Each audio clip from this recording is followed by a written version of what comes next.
404 Boxing and More. Shout out to the LDBC. Well, what a good weekend of boxing. Before I get into talking about the Wilder fight, I want to make a short video about Adonis Stevenson.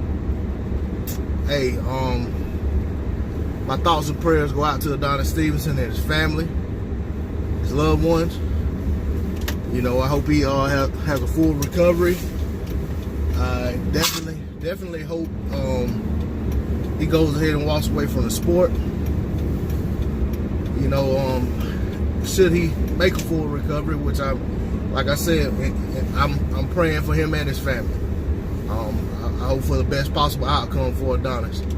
You know, I hope he's able to make a full recovery and be the same man he was. But that said, I don't want to see him in a boxing ring again.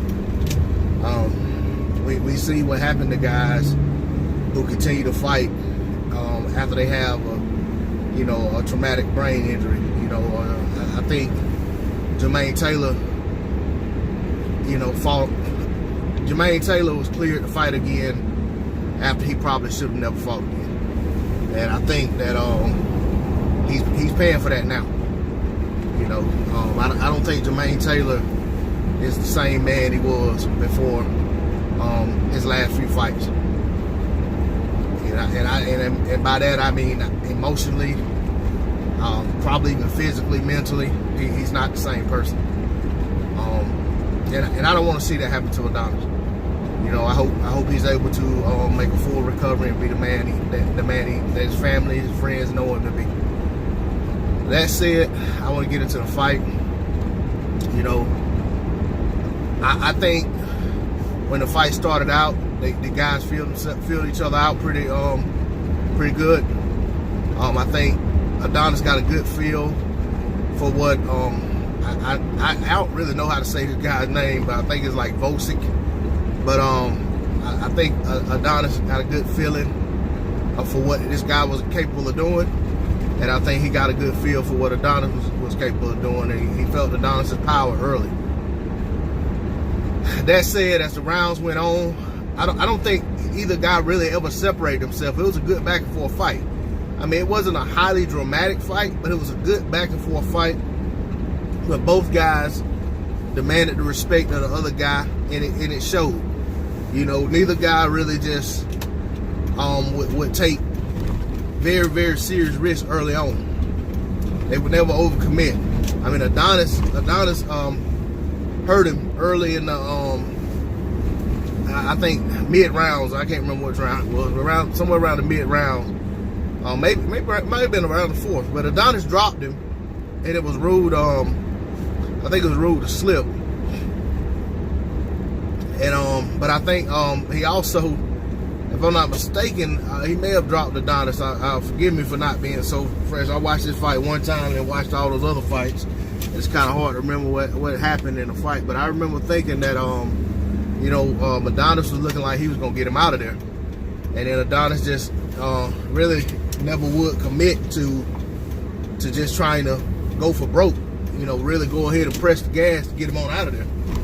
But Adonis is older, aging fighter, you know, over 40 years old, in there with a young, hungry, lion, for lack of a better term, a guy that really was coming in there to really make a point, make a statement, and coming to win a title.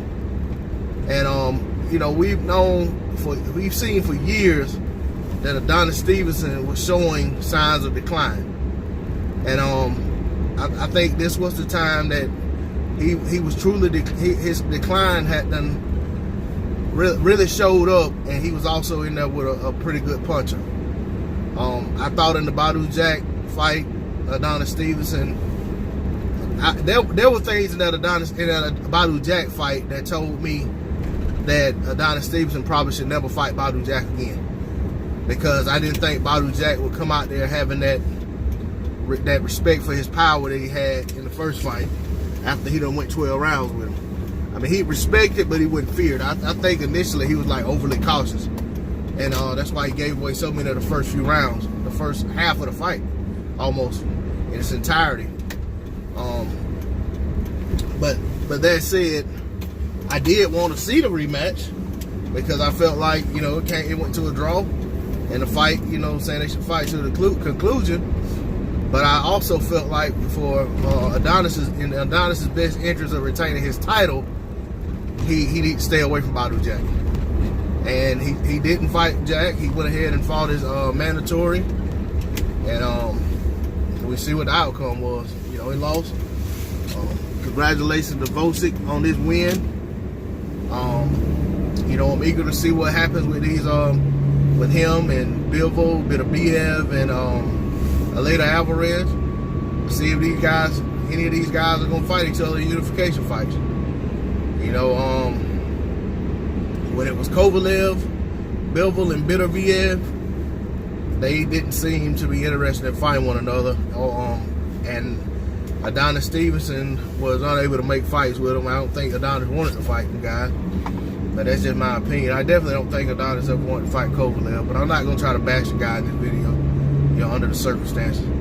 But like I said, I'm interested to see what happens in the light heavyweight picture.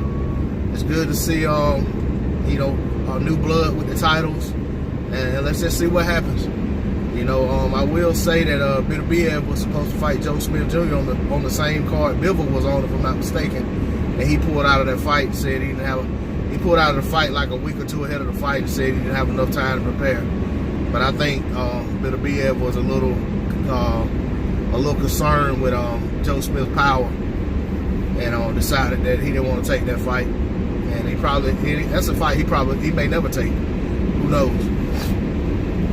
But once again, I wish for the best for Adonis Stevenson. My thoughts and prayers are with him.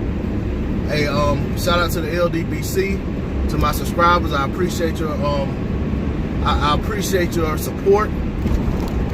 Anyone who hasn't subscribed to the channel, I ask that you please subscribe. And also, guys, hit that like button for me and drop a comment in the comment section if you feel the need to. I'm out of here. Peace.